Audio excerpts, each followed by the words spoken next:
ఆయన కూడా అనుష్ఠానం ఉంటుంది కాబట్టి ఆయనకి యజ్ఞోపవీత ధారణ చేసాం, వివాహ సమయంలో చేస్తారు.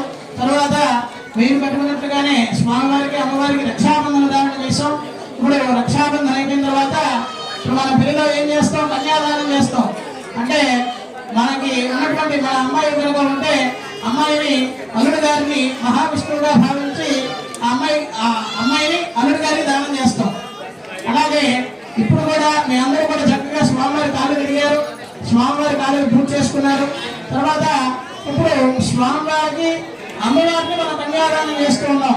ఇటువంటి కన్యాదానం అనేది ఎంతో శ్రేయస్కరమైనది. మనం ఎన్నో అశ్వమేధ యాగాలు చేస్తే ఆ యొక్క కన్యాదానం చేసేటువంటి ఫలితం అనేది మనకు కలుగుతుంది.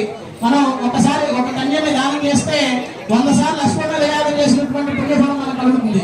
అలాంటిది సాక్షాత్తు శ్రీ నారాయణుడికే ఆ యొక్క లక్ష్మీదేవిని మనం ఇప్పుడు కన్యాదానం చేస్తున్నాం కనుక మనకు ఉన్నదాంట్లో కొంత ఆస్తి ఇస్తాం, కొంచెం బంగారం ఇస్తాం, మా అమ్మాయిని జాగ్రత్తగా చూసుకోండి అని చెప్తాం. అలాగే ఇప్పుడు అమ్మవారిని స్వామివారికి ఇస్తూ మనకి తోచినటువంటి దక్షిణ ఎంతో కొంత ఆ యొక్క కన్యాదానంలో పెట్టి ఆ స్వామివారికి మనం కన్యాదానం చేస్తాం. మీ దగ్గరికి ఆ కన్యాదానానికి సంబంధించినటువంటి కొబ్బరికొండాలు తెస్తారు. కన్యాదానానికి 11 కావచ్చు, 21 కావచ్చు, 101 కావచ్చు, మీ సంతోషం. ఆ కన్యాదానంలో పెట్టండి. కన్యాదానంలో పెట్టిన తర్వాత స్వామివారికి అమ్మవారిని కన్యాదానం చేద్దాం. ఓం జలసాయ గర్భనియంతం గోత్రాంధనే భయశ్వరం భవతు.